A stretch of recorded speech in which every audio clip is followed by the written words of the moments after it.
Run it back. Yeah, nah, it ain't all week. Same way, come on back up. Come on back up. Come on back up. Come on back up. Come on back up. Don't swing in, Drake. Come on back up. Well, it broke it up. Back up, my nigga. Come on back up, bro. Come on back up. Wait up no more then. Wait up no more. Wait up no more. What you gonna do? Don't touch his ass. Don't touch his ass. What you gonna do? Don't touch him. Shit. Ooh, clear it out. Clear it out. She all weak. She all weak. Get this.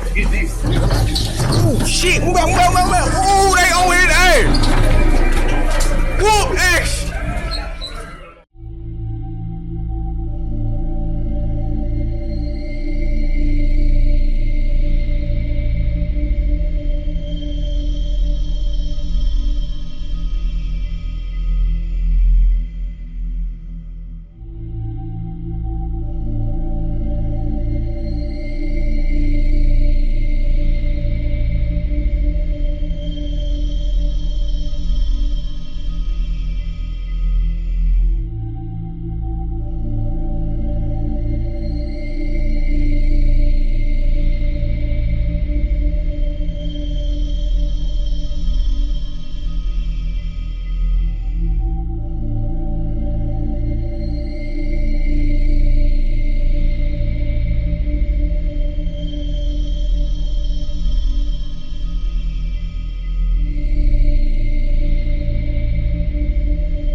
What's up, everybody, and welcome to another episode of Blood on the Razor Wire TV, where we bring it to you real and we bring it to you raw.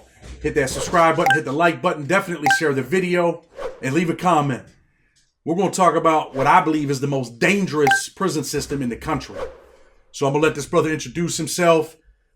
Jay, tell the people who you are, man, where you're from, and tell them a little bit how you ended up in prison. My name JP. They call me JP. I'm from Huntsville, Alabama. It's like North Alabama. It's like north of Birmingham, but south of Nashville, Tennessee. So it's like right there on the state line. That's where I'm from. I went to prison young. I was like 22. I was 22 when I went to prison. Bad decisions, running the streets at a young age. Bad surroundings, friends, just bad decisions, man. I had caught a robbery first. And then a year later, because it takes a while for you to go to court. So a year later, I ended up catching an attempted murder on somebody I thought that I was cool with. So there was 2 cases I caught. And went to court. They sent me to prison, man. They gave me my first sentence was a 15 split too. I don't know if a lot of people understand what a split is, but it's like they give you a 15, but they suspend the 15 years and you do 2 years. And if you get out and mess up or something like that, you go back and do your remainder 15.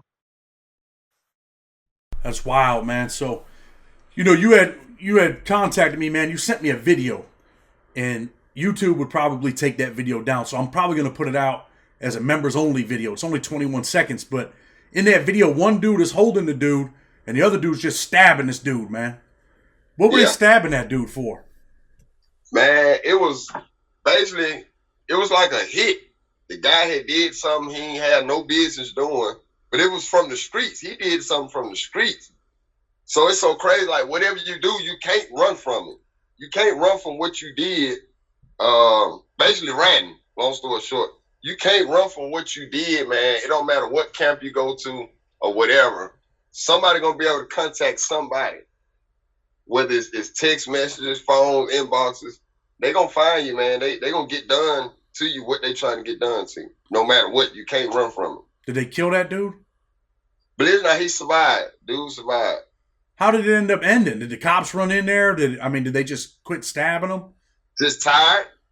They Tired. Because the struggle was way longer than the video.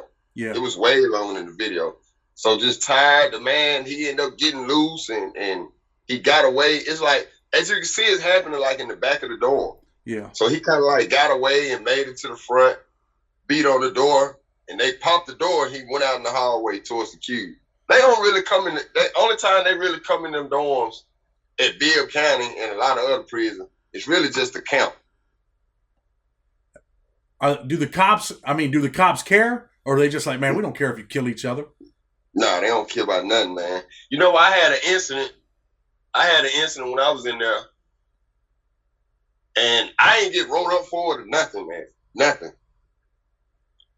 What did they say you did, if you can talk about it? We won't talk too much in detail. Yeah, I mean, I'm done with my sentence, my case, everything. So basically, I had my phone. I'm charging my phone on a slab. You know, some people probably know what a slab is.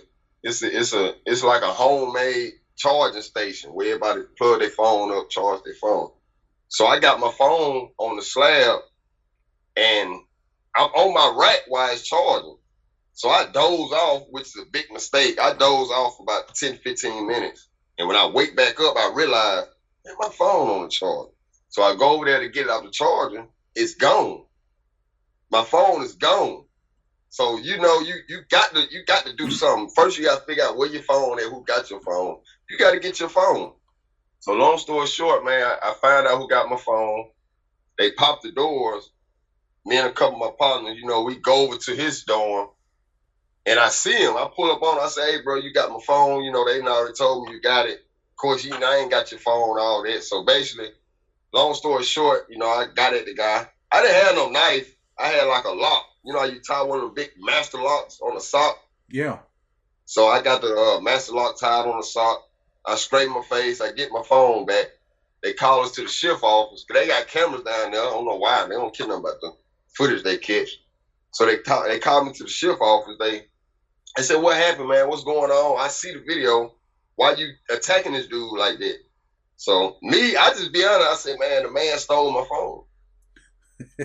Wow. So the police being the police, he was like, man, he look at the other dude, he's like, man, you know we don't tolerate no stealing, man. Phone back, they write him up. They just send me back to the dorm. What they write him up for? Stealing? Being unauthorized area. Wow. So you beat the dude with the lock. You don't even get rolled up. It's just business as usual. Yeah, he get rolled up. Well, yeah, my fault. Let me ask you this. The cops in them prisons, are they white, black? Are they country? Who's running these spots, man? They both. Both. White officers, black officers, they both. So like sometimes like in the feds, right, I might be in a prison in Raybrook, New York, all the staff are white. I might go to prison in Florida, all the staff are black.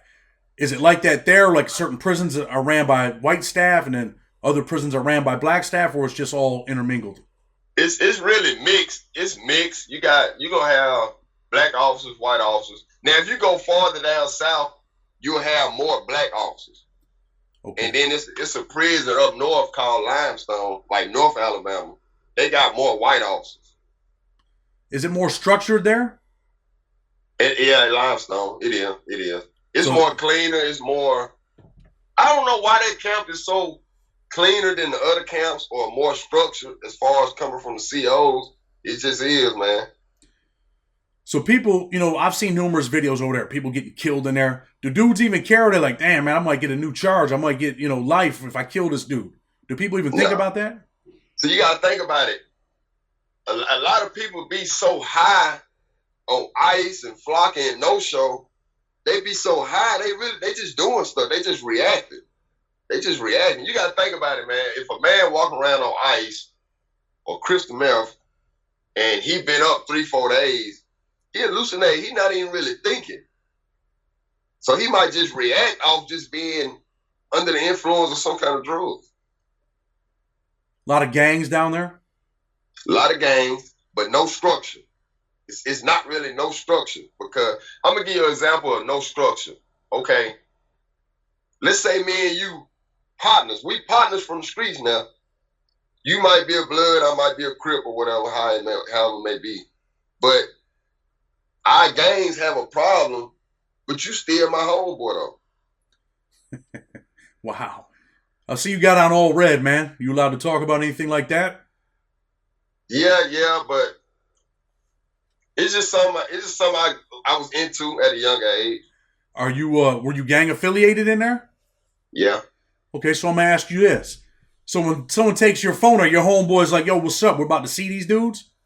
Yeah, they gonna ride with you. But see, let me tell these young people something, man. The people that you think gonna ride and go with you, they not.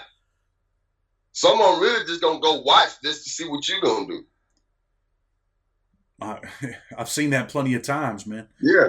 You would think they finna ride, but they really just going to watch. They want to see what you gonna do. What's one of the worst things you ever seen down there? Man, it was a guy, man. It was this dude. It was probably about 3, 4 in the morning. Of course, they got the doors locked. It was this dude, man. He was real quiet. He really didn't talk much. I didn't even know he did ice. But this particular morning, he had been doing ice. So he take 2 knives and tape them to his hand. He take 2 knives and tape them to his hand and just start running through the dorm, just stabbing people. Just stabbing people. It don't matter if you was in your rack sleep, at the microwave. He was just running around stabbing people. And this was going on about 3, 4, 5 minutes. And finally the COs, they see it. So they come in, you know, they got their little mace, their little sticks. Drop the knife, drop the knife. He just throw his hands in the air. He was like, I can't. They had 2 knives, just take 2. Nobody did nothing to him. He just wigged out. So when he's running around stabbing people, no one else is like, yo, what's up? We got to get this dude? No, people trying to get somewhere. Because just imagine if you sleep and you just go out, you start getting stabbed though. Yeah, I mean, it's hard to imagine that you're laying in bed and someone's stabbing you. It starts sticking. You know, it's crazy, man. You know, with the videos that you had sent me the one video where the dudes are getting ready to beef in front of the bed. The dude pushes the bed over and they start fighting. Then the other homeboys start fighting, right? What were them dudes fighting over? Because I'm going to probably put this on. I think I'm going to put this on the video. I think I can put that part on. Right. I really don't know what they was fighting about. I was just sending you that one just to show, like, give you an idea of what's going on down here. And how you can really get beat to death in the back of one of them dorms, man. That's where I'm going with this right here is this.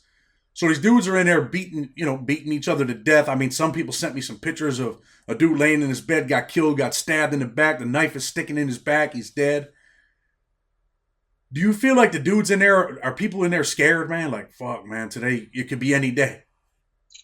Yeah. You're right, because it's plenty of nights that I prayed.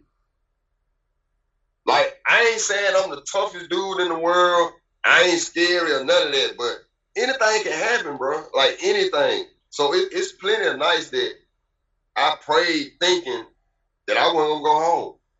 Doing to the simple fact of somebody possibly doing something to me or me doing something to somebody and getting a longer sentence, longer time.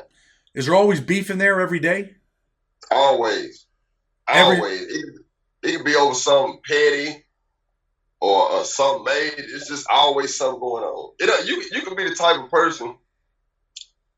For me, for example, I was the type of person, I was laid back. I stayed to myself. I didn't really get into much. But still, an incident came my way. So it don't matter if you mind your business, something gonna come your way. Something. What's a cell phone cost over there? It depends on what camp you at. It depends on what camp you at and the demand at the time. Man, they can be anywhere from $400 to $800 for a little cheap touch screen. Yeah. So it just depends on, like, if the ride team come through and just took all the phone, they might be $800-900. I've been in prisons in the feds, man, where they're $2,000-3,000 for a phone. So $800 ain't that bad. Man, hey, but you know what? It's you got folk that in there to kill you over the phone, man. Someone will kill you for a phone, huh?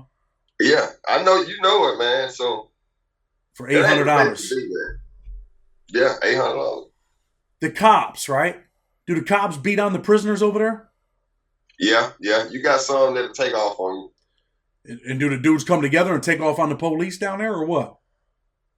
Me personally, I didn't see that because I was at a level 4. Yeah. But I'm pretty sure at the level 5, at the max camps, yeah, I'm pretty sure they'll come together and get at the police. But I hadn't seen nothing like that.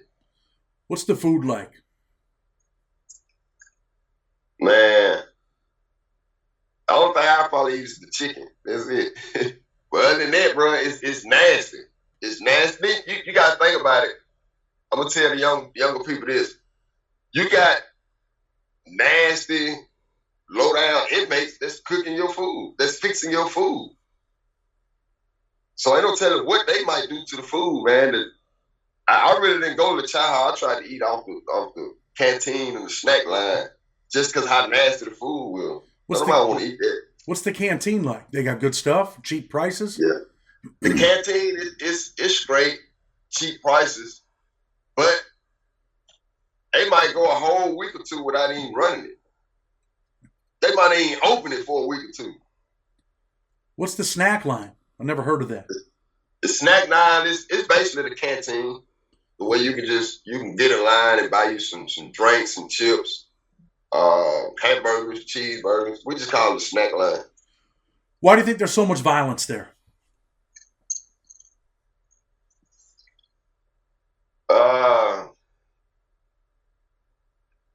Folks are getting high for real.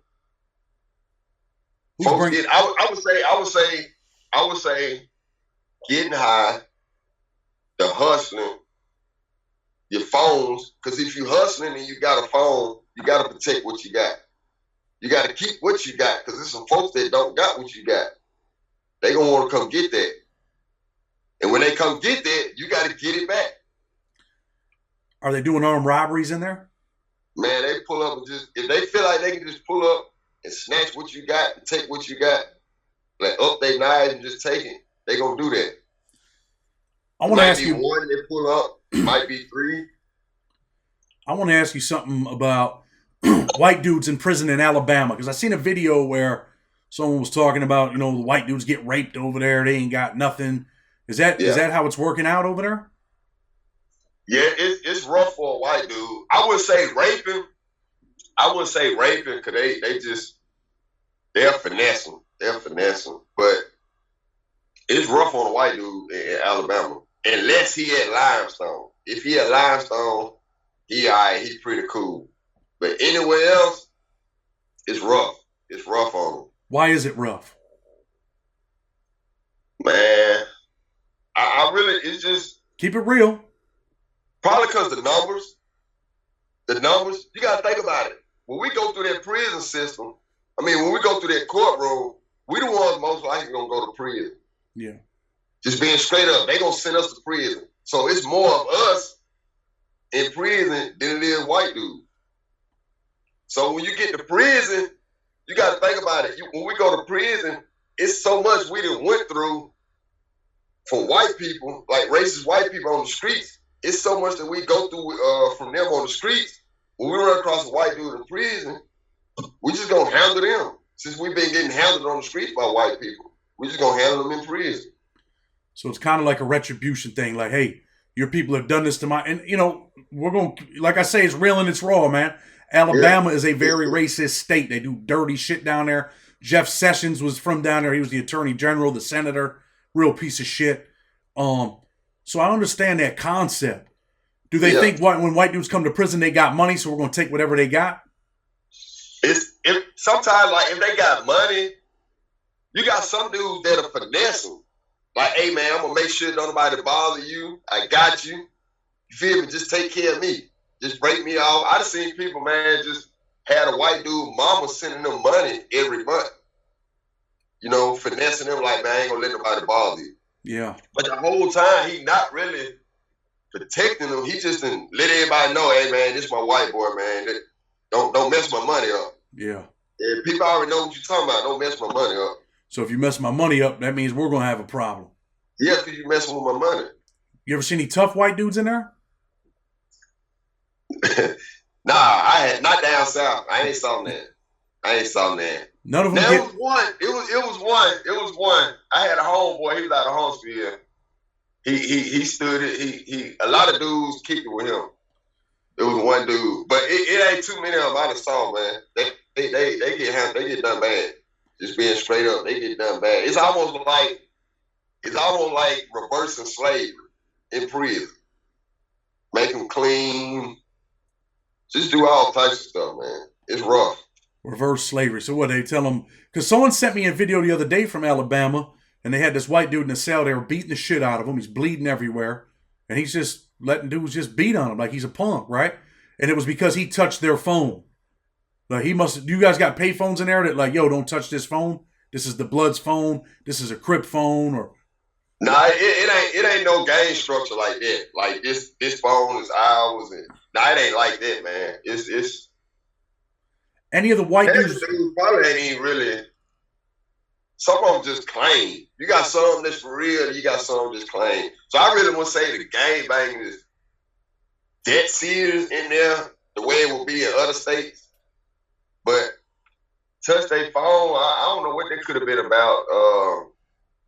Maybe he picked someone's phone up. That probably could have just been a reason to do what they wanted to do. So they just said that. So sometimes they're like, man, after everything my people went through with white people, I'm just going to fuck this white dude up today. And that's just what it is. Yeah, just wake up feeling like that. Are there any white dudes that run with the blacks in there? White dudes that grew up with black people from the hood? Yeah, you got some of them in there. They be all right because, I mean, they be pretty cool. They be some pretty cool white dudes. But just a regular white dude that come through there, he probably gonna get handled, most likely. Do people check in over there? Are they? I mean, do they got that there? Nah. It's straight renegade, bro. It's wild. Like, so you don't have dudes like dude got stabbed and shit. He ran to the police, and he gets out of the unit. Where do they put him after he gets stabbed? In another unit? They might put him in lockup. They might ship him. But if the guy that got, that's how I tell you, the dude that done the stabbing, he the one gonna get shipped or put in lockup. And the dude that got shot, they might put him back in the yard. They might ship him. It just depends on how bad the situation was. But you gotta think about it. The shipping really ain't gonna help because if they ship you to another camp, they just gonna call over there.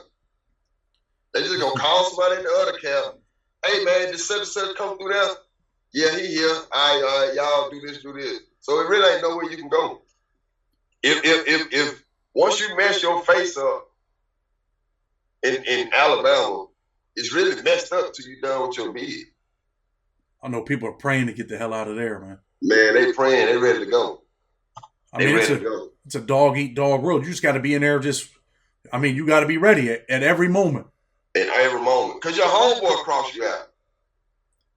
Your homeboy, you could be cool with your homeboy, and he'll send somebody from a whole nother city, bro, to come rob you for your phone. Wow, it's that petty. Your partner, somebody that you think your partner, they'll cross you out.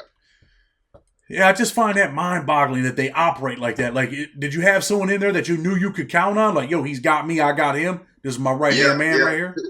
I was in there with some probably 3-4 dudes like that I really knew personally from teenage years on up that I knew I could rock with. Like, man, I got him. I know he got me. We straight.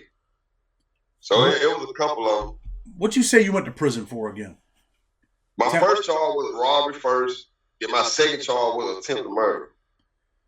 And you ended up getting out early, you said, right? You're supposed to still be in there. Yeah, they had messed up on my sentence. They ended up giving me a legal sentence on my attempted murder. And you end up getting out. How much time did you do straight over there? Which, the first bid or the second bid? The first bid. The first bid, I did like 6 months in the county. Then I did 2 years on the split. It's called like a 15 split too. Okay. Now, on the second one, how much did you do straight over there? I did almost 4 years. It was supposed to be longer. Now, when I went back to prison, I went back on my same 15. So the way the split worked, like I said, when you go back, you're going to have the remainder time, which would be 13 years. Let me ask you this. Do you think that motivates you to come out, being in that prison system, does it motivate you to come out now and do the right thing? Like, not even about the laws, but or even saying, hey, man, I just want to change my life. Do you think prison was like, I don't never want to be in that environment again, so I better do the right thing? It did. It did. And the reason I say, the first time I went to prison, it was kind of like a joke because I went to Limestone. So it was a joke. It was laid back, no violence, none of that. It was laid back. But the second time I went, I was at Bibb County. The whole time I was at Bibb County. And then right there, when I went through Bibb County, I said, no, I ain't going to prison. On top of what type of sentence I had like a 10-year setup. I was supposed to do 10 years day for day if I had to warn my appeal. So it was 2 incidents. It was me getting my time reversed and getting out and everything I seen at Bibb County. I said, no, I ain't going back through that. You got a second chance at life, man. Second chance off of Rule 32. You could have lost your life in there. Easy. Over something as small as an $800 cell phone. Cell phone, or it could have been something worse than that. It could have been something stupid that one of your partners did, and you ride with them because you got to ride with them. But something happened to you. What happens if you kill someone in prison in Alabama? What do? They charge you? They take you to court? What happens usually? Yeah, they gonna charge you in whatever county that prison is in. You're gonna have a charge right there in that county. What are they giving people? Like, let's say you kill someone. What is the sentence down there? You kill a dude in prison. You stab him to death. In prison, I'm pretty sure it's the same as the streets. So if you probably get a murder warrant or something, you might get a 20 split 5. You might get 35. You might get 70 years. You might get life. I don't tell what them folks get in that courtroom. So it's really nothing they follow as far as sentencing. Yeah, they give you what they want to give you. So let me ask you this. On a 20 split 5, you kill someone, you can get a 20 split 5. That means you're only going to do 5 years for killing someone? 5 years. But that, if you get a 20 split 5, that's normally from the streets. But you're right. You're going to do 5 years and get out on 5 years probation. They give out them kind of sentences for killing people? All the time. All the time. What about it breaks down to, it depending on who you kill. Like if it's a street situation, you bound to get a split, 20 split 5. Wow, crazy things in there. You got kids, don't you? 5, whole lot of them. How many sons you got? I got three boys. You got 3 boys. You don't never want to see them go in that prison system, right? No. That's why I'm doing what I'm doing with them now. Like ain't no way I can see them going through there. I go crazy just knowing they in there. You know something else? There's a lot of innocent dudes in Alabama that get put on death row and get killed. You guys got the famed lawyer down there, Brian Stevenson. You know who he is? Is that lawyer out of Mobile? That's him, the black lawyer. You know who he is? No, I'm not familiar with him. He's got a book called Just Mercy. He gets a lot of people out of prison down there in Alabama that, pretty much got death sentences, a lot of innocent people. Sometimes people that are, they got a low IQ or they're mentally retarded. They're sitting on death row and pretty much they're just going to kill them down there. They'll kill you down there too. They don't have no problem killing you, right? Right. Then, not to cut you off, but you got a lot of innocent people in prison too.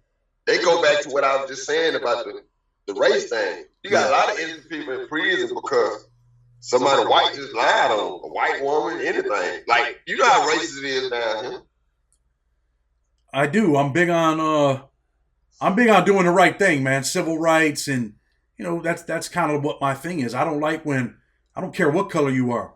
I don't like when people mistreat people. I don't like when the federal government takes 17, 18-year-old kids and gives them 40 years. I was 24. I got 40 years, and it made me bitter. I'm bitter towards things that are unjust, man. Straight up. Right. I don't want to see a 17 or 18-year-old black kid get 40 years. I don't want to see a 17 or 18-year-old, white kid, poor white kid, like from the hood where I'm from, get 40 years, or Spanish. This shit's wrong, man. Yeah. And we see it all the time, you know, and people think, oh, we got the greatest system in the world. You know, it ain't always fair, but it's the greatest system. Says who? Says you? Nah, I don't believe in that shit, man. It bothers me. It's messed up. I say all the time, like I talk to my wife and I be telling her all the time. Not only her, I tell a lot of people, like, ain't nothing gonna change until the Constitution get rewrote. Ain't that the truth? Let me tell you what else bothers me, all right?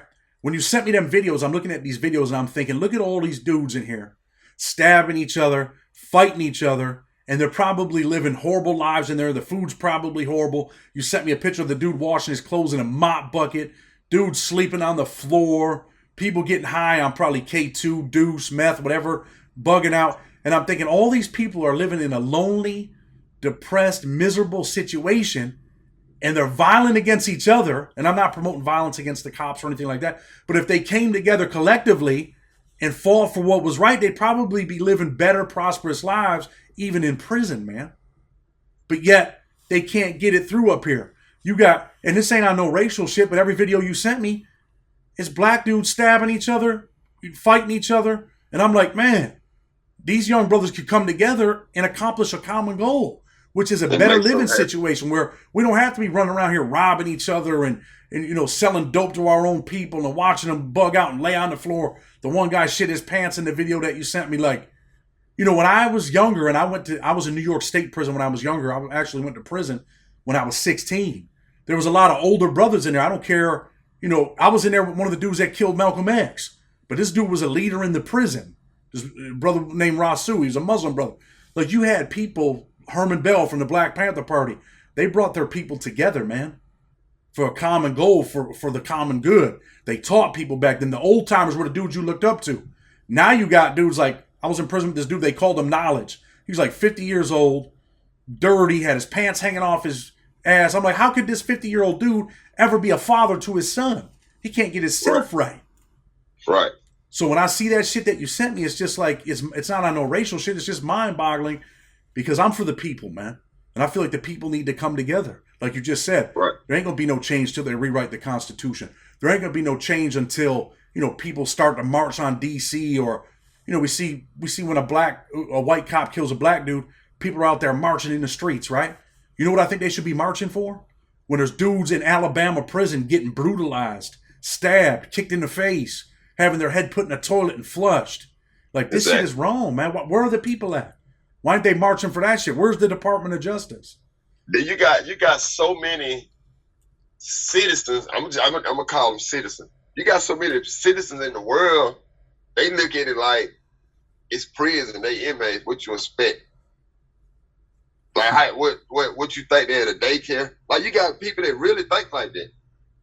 But you know what? That's our fault. You know why? Because it's our job to change society's perception of prisoners. And when we're running around doing that shit that we're doing, that's exactly what they're like. Oh, man, dudes are animals, man. Let them kill each other.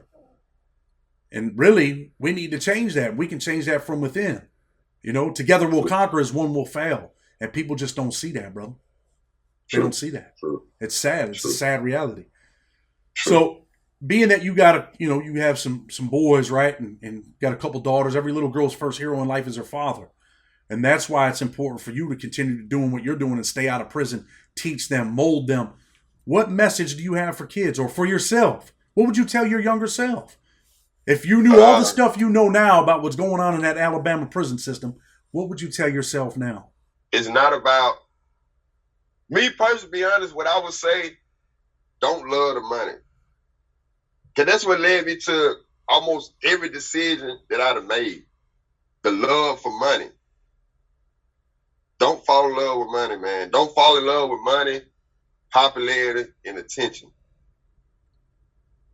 You're gonna make the wrong decision every time. Every time. If money dictates your life, you're chasing this dream, this false dream. You in trouble. There ain't no problem going out there and making real money, legal money. You know, if you're a hustler, man, get a hot dog cart, man. I'm glad you cleared that up. Because the way I said it could have easily been misunderstood. Yeah, it's all right to have money and live a prosperous life and A lot of these young dudes don't realize they can do that, man. Something as small as, like I talked to a dude the other day. He's buying and selling cars, making $3,000, $4,000, $5,000 a month just off cars, not counting what he's making off his job. I mean, there's ways to get it, man. You're just getting it the wrong way. Because, especially in Alabama, you might hear, oh, man, you know what? I get a split 20 and I do 5 and I get out. But you know what? You might get that 5 years and never make it out, especially in Alabama. Someone might stab you just because he's high. He's running through the unit, stabs you in the neck, and now you're dead. Yeah. That's what I want. Because somebody was high. That's what I want people to think about, man. It's dangerous in there, bro. It is. It is. It's dangerous. It is. So, since I've been home, man, I when I first got out, I had got my CDL. I was driving 18-wheelers. But I had got out of that. It's weird because I had just done like a little over four and some change. So when I come home and I'm driving 18-wheelers, I was still missing my family because I'm still gone. I just went from prison to now I'm going on the road. So I came back home and started doing local work. I still drive for this local, and I coach an AAU basketball team. So that's what's up. Yeah, I'm into coaching kids, man. I got a YouTube channel and an IG channel. It's called Team Sack 2032. So I'm definitely gonna check that out. Yeah, man. It's like a bunch of highlights of the little boys that I'm coaching. They second grade, little bitty boys. Hey, but when they win a game, how happy are they? They happy. And you know what made me get into that? It's because the path that I took. The path that I took and got my sentence reversed made me come home, straighten up. I always had a love for the game and kids. So I'm like, man, I'm finna coach kids. And maybe I can keep them from going where I want if I can get a hold to them at a young age. And how's that feel when they look up to you and they say, hey, coach, you seen that shot? Man, that's the best feeling in the world. I promise you. You hit it dead on the head, man. That's the best feeling in the world. Hey, coach, just to hear them say, hey, coach, and they're excited to tell me whatever it is they finna tell me. That's the thing. You're no longer that prison number. Now you're coach. Now you're dad. And I mean, it don't get no better than that, right? True. And I'm loving it. Them young kids that you're out there coaching, man, you want to change the trajectory of their life. You don't want them to be that dude that's in prison having to stab someone over a knife 10 years or over a phone 10 years from now. So I commend you. I didn't even know that you did that until just now. So I definitely commend you. I respect you, man. And seriously, man, I appreciate you coming on the show. I'm going to anything you want to say before we close? Because I'm going to close the show. Just appreciate you having me on. Young people, that's not the route. That's all I can tell you, man. That's not the route to take. Appreciate you, Chad, man. Like I say, check my boys out, man. Check my young ones out. Well, hey, text me that on my phone so I got it, all right? Okay. I'm going to put it in the description, too, so people can check it out, and I want other people to hit your page and see the good things that you're doing. Okay, that'll work. That'll work. All right, I'm going to close the show, let everybody know, man. Hit that subscribe button, hit the like button, share the video, leave a comment. If you got a story you want us to do, hit us up. We'll definitely look into it. Blow down the Razor Wire TV with respect. Until tomorrow, we're out.